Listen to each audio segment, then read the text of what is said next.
நீங்கள் பார்த்துக் கொண்டிருப்பது உங்கள் விஜய். அர்ச்சனா, உங்க பெரியப்பாவுக்கு நீ கஷாயம் போட்டு கொண்டு வந்து கொடு. என்னாச்சு பெரியப்பா உங்களுக்கு? இல்லம்மா, நான் நல்லா தான் இருக்கேன். கஷாயம் போட தெரியுமா தெரியாதா? தண்ணிய கொதிக்க வச்சு கொஞ்சம் எலுமிச்சை இலை, சுக்கு, மிளகு, அப்புறம் கொஞ்சம் துளசி, இஞ்சி, வெல்லத்தையும் போட்டு எல்லாத்தையும் கொதிக்க வச்சு கொண்டா. சொன்னது புரிஞ்சது இல்ல?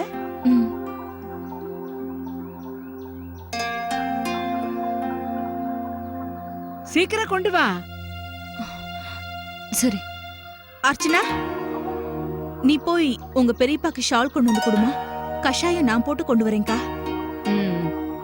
சரி.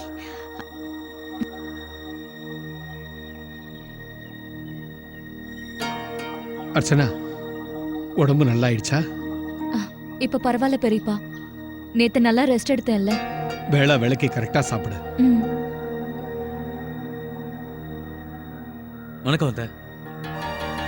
வணக்கம்ப்பா. வணக்கம் பெரியப்பா.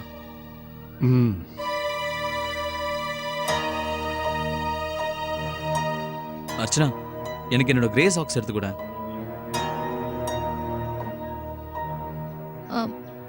இதோ பெரியப்பாவுக்கு ஜலதோஷம் பிடிச்சிருக்கு. பெரியப்பா, உங்களுக்கு உடம்பு சரியில்லையா? அப்படின்னா இன்னைக்கு நீங்க வீட்ல ரெஸ்ட் எடுத்துக்கோங்க. ஆபீஸ்ல முக்கியமான வேலை எதுவும் இல்லைல்ல, நான் பாத்துக்கிறேன்.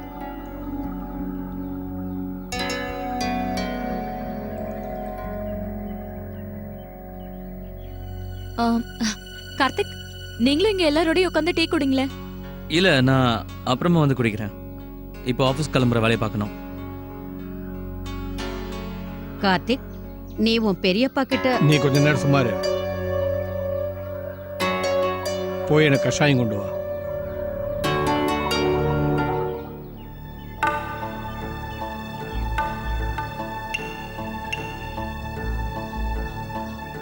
அர்ச்சனா, வந்து என் கிரே சாக்ஸ் எடுத்துக்கூட.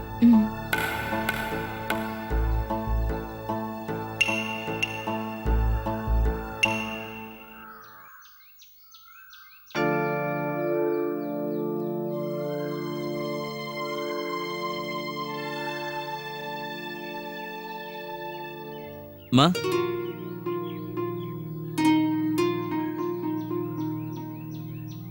இன்னும் என் மேல கோவமா தான் இருக்கீங்களா?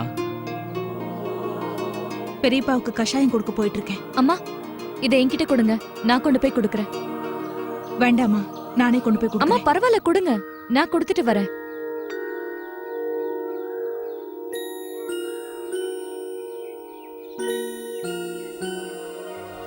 அம்மா, ஐம் ரியலி சாரிம்மா. உங்களுக்கே தெரியும் இல்லம்மா, எனக்கு கோவம் வந்துருச்சுன்னா நான் உன் இஷ்டப்படி எல்லாம் பேசுவியா? அம்மா, நான் உங்ககிட்ட கோவப்படாம வேற யார் மேலமா கோவப்படுறது? கார்த்திக், நீ இப்ப பெரியவன் ஆயிட்ட. இந்த மாதிரி எல்லாம் பேசாத.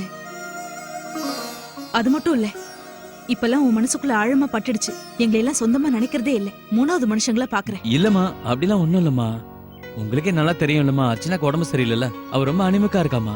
அதனால டாக்டர் தான் சொன்னாங்க, இந்த நிலைமையில அவ தாயாகிறது நல்லது இல்லையா. நாங்க எல்லாருமே குழந்தை பெற்றிருக்கோம்டா. கல்யாணமான குழந்தை பெத்துதான் ஆகணும்.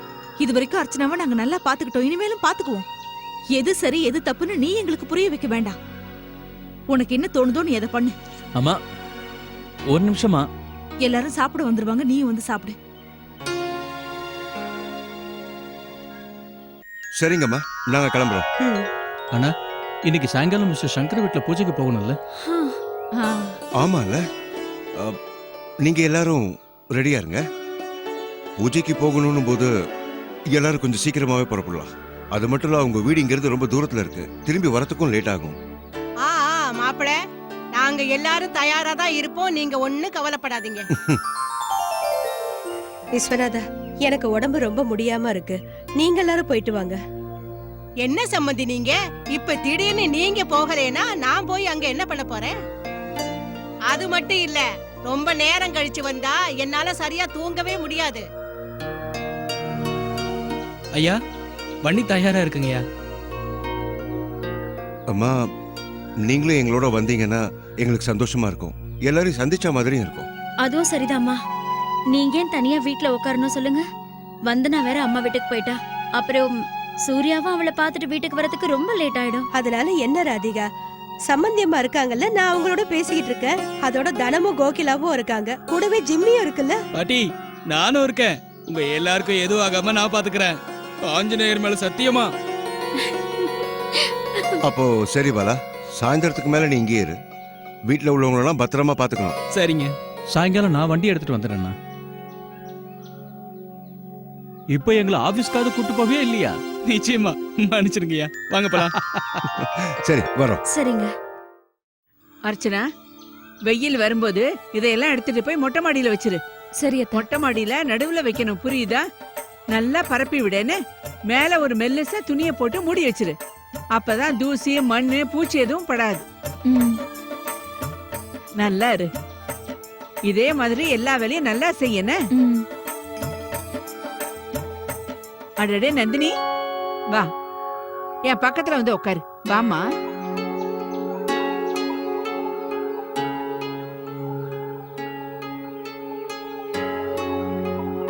வா உட்காரு. பாக்கு போட்டுக்கிறியா? அத்தை, உங்க தலைவலி சரியா போச்சா? பொதுவா விரதம் இருந்தா தலைவலி வரத்தான் செய்யும். சாப்பாடு சாப்பிட்டா உடனே சரியா போயிடும். ஆமா நந்தினி, மாப்பிள்ளை உனக்கு போன் பண்றாரா இல்லையா? உன் ஞாபகம் அவருக்கு வருதா இல்லையா? எதுக்கு சொல்றேன்னா, எங்க காலத்துல எல்லாம் ஒரு நாள் பிறந்த வீட்டுக்கு போனா சரி, 2வது நாளே புகுந்த வீட்டுக்கு வான்னு சொல்லிடுவாங்க. உன் மாமனார் மாமியார் போன் பண்ணாங்களா இல்லையா? பண்றாங்க அத்தை, அடிக்கடி பண்றாங்க. அது அவர் வந்த உடனே நான் கிளம்பி போயிடுவேன். சரி, போன் போட்டு கூட நான் அவர்கிட்ட பேசுறேன். எப்படி இருக்காரு என்னன்னு நான் விசாரிக்க வேண்டாமா? வீட்டுல இருக்கிறவங்கள மாப்பிள்ளைய பத்தி புகழ்ந்து பேசுறாங்களே. அத்தை, அவரு மீட்டிங்ல இருப்பாரு. சாயங்காலத்துக்கு மேல நானே போன் பண்ணி கொடுக்கறேன். அதுவும் சரிதான். எனக்கும் பூஜை பண்றதுக்கு நேரம் ஆயிடுச்சு. வரட்டுமா?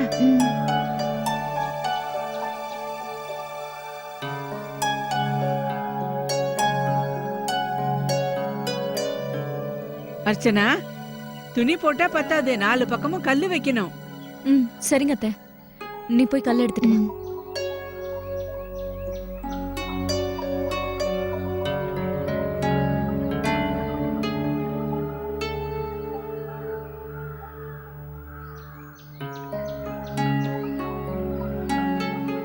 என்ன யோசிச்சுட்டு இருக்கீங்கக்கா? ஒண்ணும் இல்ல அர்ச்சனா, அது அத்தை மோகனை பத்தி விசாரிச்சுட்டு இருந்தாங்க.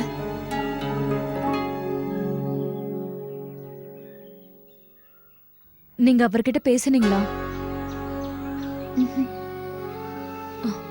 அப்படின்னா பேசுங்களேங்கா, அவரும் எதிர்பார்த்துட்டு இருப்பாருல்ல. என்னை பொறுத்த வரைக்கும் நாம பேசாம இப்படியே இருந்தோம்னா மனசாப்பம் அதிகமாகிட்டே போகும்க்கா. நீங்க சரின்னு சொன்னா நானும் கார்த்திக்கும் போய் அவர்கிட்ட பேசுறோமே. வேண்டாம் அர்ச்சனா, நீங்கெல்லாம் யாரும் அவர்கிட்ட பேச வேண்டாம். பிரச்சனை எங்க 2 பேருக்கும் நடுவுல தானே.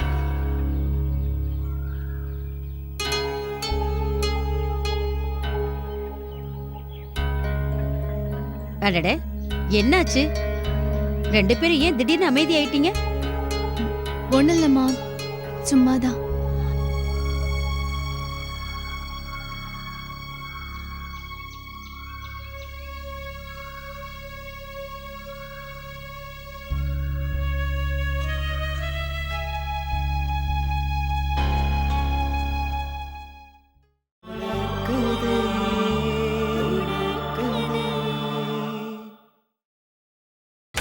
நீங்கள் பார்த்துக் கொண்டிருப்பது உங்கள் விஜய்.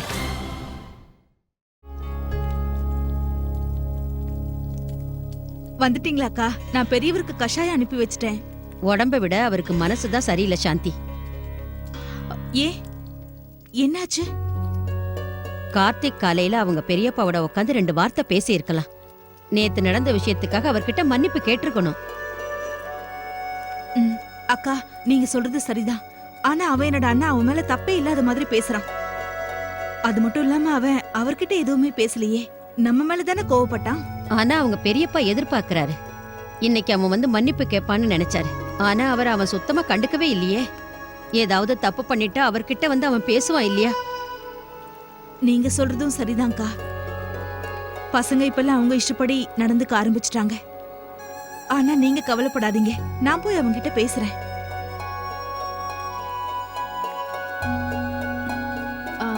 அப்புறம் அக்காவுக்கு இன்னைக்கு வேற என்ன சமைக்கணும்? உருளைக்கிழங்கு பொரியல் பண்ணியாச்சு. அந்த பருப்புல ஜீரகம் மட்டும் தாளிச்சு கொட்டினா போதும். அப்புறம் சாந்தி, ஜீரகம் கரிஞ்சு போயிடக்கூடாது. அப்படி ஆயிடுச்சுன்னா அவருக்கு வயிற்று வலி வந்துடும். சரி, இப்பவே தாளிச்சு கொட்டிடுறேன். காலையில அர்ச்சனாவை கஷாயம் போடாம நான் தடுத்தது நல்லதா போச்சுக்கா. அவ போடுற கஷாயம் கொஞ்சம் சரியில்லைன்னா கூட நாமல்ல திட்டு வாங்கணும். அது என்னவோ உண்மைதான். ஆனா சாந்தி, அர்ச்சனா முகம் வாடி போயிருக்கு பாத்தியா? அவளுக்கு சமையல் கட்டிலேயே நின்னு வேலை பார்த்து பழக்கமா போயிடுச்சு. ஆனா அவங்க அத்தை வந்ததுல இருந்து அவ இந்த பக்கமே வர முடியறதில்ல. எனக்கும் அந்த விஷயம் ரொம்ப வருத்தமா தான் இருக்கு.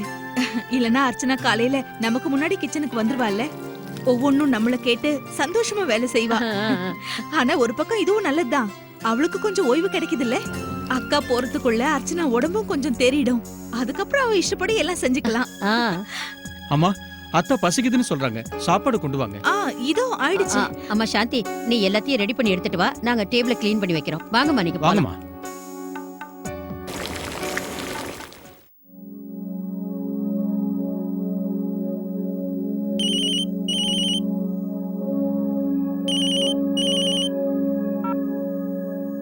சொல்லுங்க. நீங்க சொல்லுங்க.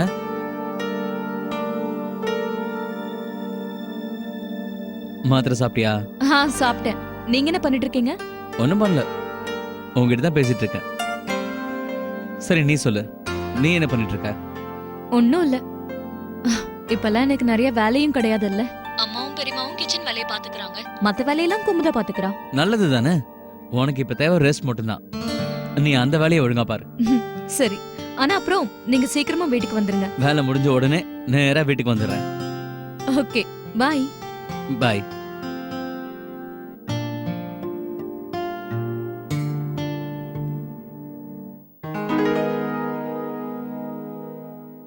சார், இதோ நீங்க கேட்ட இன்னொரு ஃபைல்.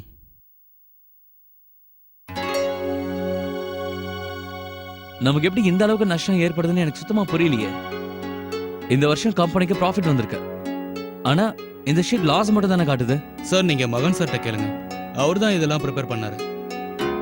நான் அவர் கேட்க வேண்டிய அவசியமே இல்லை. இத்தனை வருஷமா அவர் தான் கணக்கெல்லாம் பாத்துக்கிறாரு.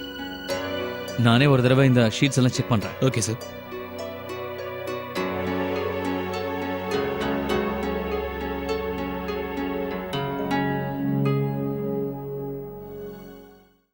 தனு, நேரத்துக்கு சாப்பாடு கொடுத்துடணும், சரியா? தூங்குறதுக்கு முன்னாடி சூடா பாலும் கொடுத்துடு. சரிங்கம்மா, எல்லாத்தையும் நான் பாத்துக்கிறேன். ஞாபகமா பண்ணுவல்ல? இப்பெல்லாம் உன் கவனம் எங்க இருக்கோ எனக்கு புரியல. அன்னைக்கு துணியை ஈரம் சொட்ட சொட்ட காய போட்டேன். எத்தனை தடவை உன்கிட்ட சொல்லிருக்கேன், துணியை காய போடும்போது நல்லா பிழிஞ்சு காய போடுன்னு. இப்படி பொறுப்பே இல்லாம இருந்தா எப்படி சொல்லு? ராதிகா, எல்லாம் நல்லபடியா நடக்கும். நீ எதுக்கு கவலைப்படுற? நேரம் ஆகுதுல, சீக்கிரமா கிளம்பு.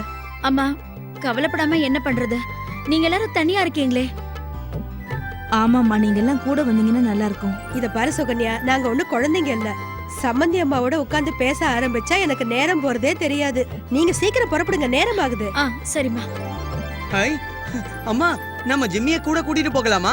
அட என்ன ராகுல், அங்க பூஜை மட்டும் நடக்கலைன்னா இந்த குட்டியே உங்களோட அனுப்பி வச்சிருப்பேன். ஆனா இப்போ அது அங்க வந்ததுன்னா பூஜையெல்லாம் நாசம் பண்ணிடாதா? இங்க இருந்தாலும் ஏன் தூக்கம் கெட்டு போயிடுதா? ஐயா, வண்டி ரெடி ஆயிடுச்சு, நீங்க எல்லாம் கிளம்புங்க, நான் வீட்ல இருந்து பாத்துக்கிறேன். சரி, பாத்துக்கோ. சரிங்கய்யா. அம்மா, ரொம்ப டைம் ஆயிடுச்சு, நாங்க புறப்படுறோம். போயிட்டு வாங்கப்பா. வரோம், வாங்க.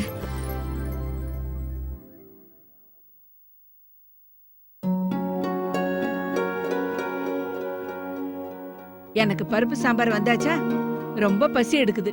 நேத்து விரதம் இருந்ததுக்கு அப்புறம் நான் சரியா சாப்பிட கூட இல்ல. இப்படியே இருந்தா நான் பலவீனம் ஆயிடுவேன். தம்பி, உனக்கு உடம்பு எதுவும் சரியில்லையா? ரொம்ப சோர்வா தெரியல. இல்ல இல்லக்கா, அதெல்லாம் ஒண்ணும் இல்ல. இன்னைக்கு தானே ஆபீஸ்க்கே போலியே. இந்த வயசுக்கு மேல நீ ஆபீஸ்க்கு போக வேண்டிய அவசியம் என்னப்பா? இனிமே நீ வீட்லயே இருந்து ஓய்வு எடுத்துக்க. ஆமா, கார்த்திக்கும் அவங்க அப்பாவும் எல்லா வேலையும் பாத்துக்க போறாங்க. நீங்க வீட்ல இருந்தபடியே சொன்னீங்கன்னா அவங்க செஞ்சு முடிச்சிருவாங்க. உடம்பு முடியாத நேரத்துல அவஸ்தைப்பட வேண்டாம் இல்லையா? கார்த்திக் ஏற்கனவே நல்லா தானே பாத்துக்கிறான். அவனுக்கு என்ன தெரியும்?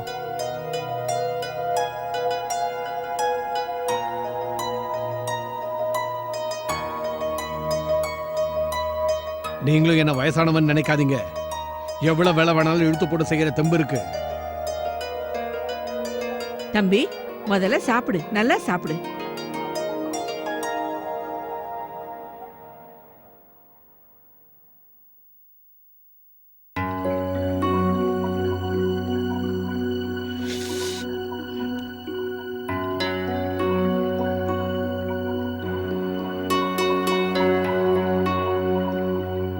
என்ன இது சாம்பார்ல?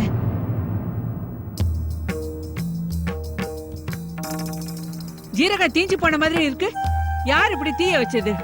சொல்லிருக்கேன்ல, இதனால எனக்கு வயிற்று வலி தான் வரும். நந்தினி அம்மா, என்ன இது? நீ இதெல்லாம் கவனிக்கலையா? ஏமா சாந்தி, நீ எந்த அது வந்துக்கா, இல்லக்கா, அது அது வந்தாத்த அவசரத்துல நான் தான் இப்படி தீய வச்சிட்டேன். அம்மா கவனமா தாளிச்சு கொட்டுன்னு என்கிட்ட சொன்னாங்க.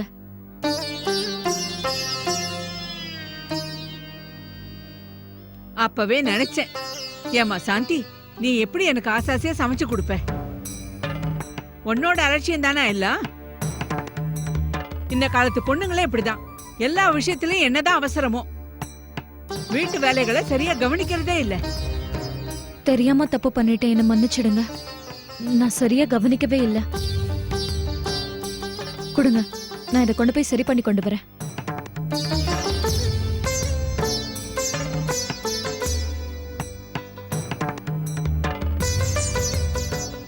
காவேரி, மருமகளுக்கு ஏதாவது கத்துக்கொடு.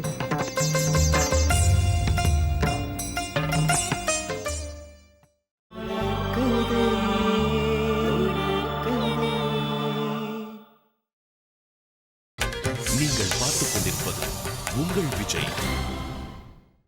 மாணிக்கொண்ணே, அம்மா சீக்கிரமா 2 அழாக்கு பருப்பு வேக வைக்கல. எதுக்குமா? கடைசில அதுல ஆ, சீரகம் தாளிச்சு சரிம்மா. கொட்டணும். அப்புறம் இன்னொரு வேலையும் பண்ணுங்க. இந்த இந்த குக்கர்ல வேக வைங்க, அப்பதான் சீக்கிரமா ஆகும். ஆமா, கடை எங்க? இதோ இருக்கு. இதுலயே தாளிச்சு கொட்டலாம். இதுல ஃப்ரெஷ்ஷான நெய் ஊத்துங்க. நெய் எங்க இருக்கு? இருங்க, நான் எடுத்துறேன். சீக்கிரமா எடுத்துட்டு வாங்க. நானே கேஸ் ஆன் பண்றேன். சீக்கிரமா பண்ணணும், அத்தைக்கு பசிக்குது போல. மாணிக்கம், வெளியில அரிசி காய போட்டிருக்கேன், எடுத்துட்டு வாங்க. சரிங்கம்மா. அம்மா, நீங்களே இதெல்லாம் பாத்துக்கோங்களேன். ஜீரகத்தை நீதான் தீய வச்சேன்னு அத்தைக்கிட்ட ஏன் போய் சொன்ன? அம்மா, எப்பவுமே நான் தப்பு பண்றது தானே. அத்தை உங்க மேல கோவப்படுறத நான் விரும்பலம்மா. ஒன்னு அவங்க எந்த குறையும் சொல்லக்கூடாதுன்னு தான் எல்லா வேலையும் நாங்களே இழுத்து போட்டு செய்யறோம். ஆனா இன்னைக்கு நானே தப்பு பண்ணிட்டேன். நாங்க கவனமா எல்லா வேலையும் செஞ்சிருவோம்னு ஒன்ன கிச்சனுக்குள்ள வரவிடாம நான் தடுத்துட்டேன்.